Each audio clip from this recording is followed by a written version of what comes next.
এমপ্লয়িটা না তোর সাথে এরকম অভদ্রতম করে ফেলেছে, আর ও এরকম কখনো করবে না, কারণ আমি ওকে খুব ভালো করেই বুঝিয়ে দিয়েছি।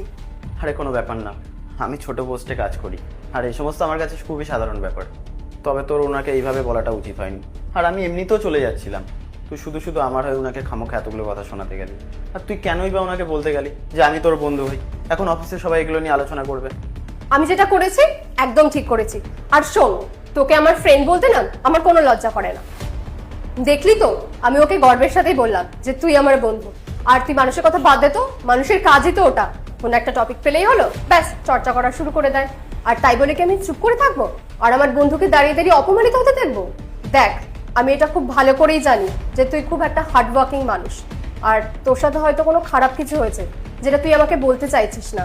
কিছু না কিছু নিশ্চয়ই হয়েছে যার কারণে তুই এখানে গার্ডের জব করছিস। কারণ এটা আমি খুব ভালো করেই জানি যে তোর ছোটবেলা থেকে ড্রিম ছিল যে তুই বড় হয়ে খুব ভালো একটা জব করবি। কি বলবো মেঘা, বাবা আজ আমাদের মধ্যে নেই। বাবার চিকিৎসার পেছনে টাকা পয়সা সম্পত্তি যা ছিল সব আজ নষ্ট হয়ে গেছে। আর পরে রইলো মা বোনের কথা।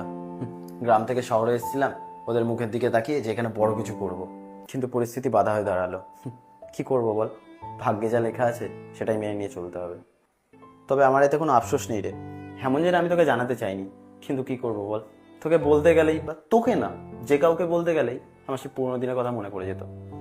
তাই সমস্ত কথা আমি বলার কোনো প্রয়োজন মনে করিনি। ছাড় এই সমস্ত কথা, আর নিজের খেয়াল রাখিস। আমি নয় তোর কেবিনে খুব কম দেখা করতে আসবো। আরে কেন তুই আমার সাথে কম দেখা করতে আসবি? তুই রোজ আমার সাথে দেখা করতে আসবি। আর তোর সাথে যা কিছু ঘটেছে সেগুলোতে তো তোর কোনো দোষ ছিল না। আমি জানি তুই তোর পড়াশোনাটা এই জন্য কন্টিনিউ করতে পারিসনি কারণ তোর কাঁধে তোর পুরো পরিবারের দায়িত্ব এসে পড়েছিল।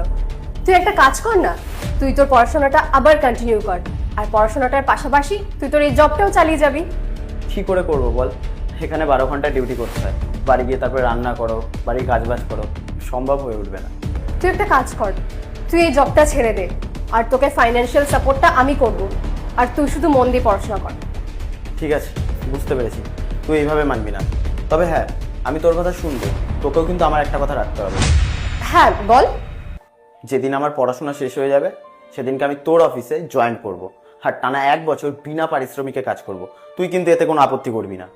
এতে আমার ঋণটাও শোধ হয়ে যাবে, তাতে করে আমি আমার জীবনটা নতুন করে শুরু করতে পারবো। তুই আমাকে সামান্য কিছু টাকা দিস যাতে আমি আমার বাড়ির খরচাটা চালাতে পারি, এর থেকে আর বেশি কিছু চাই না। ঠিক আছে, তুই যখন আমার শর্তটা মেনেই নিয়েছিস তাহলে আমিও তোর এই শর্তটা মানতেই পারি। আর তুই যখন আমার কেবিন পর্যন্ত চলেই এসেছিস তাহলে এখানে বস, চাটা খেয়েই যাস। আচ্ছা ঠিক আছে, তুই কাপ চা বল।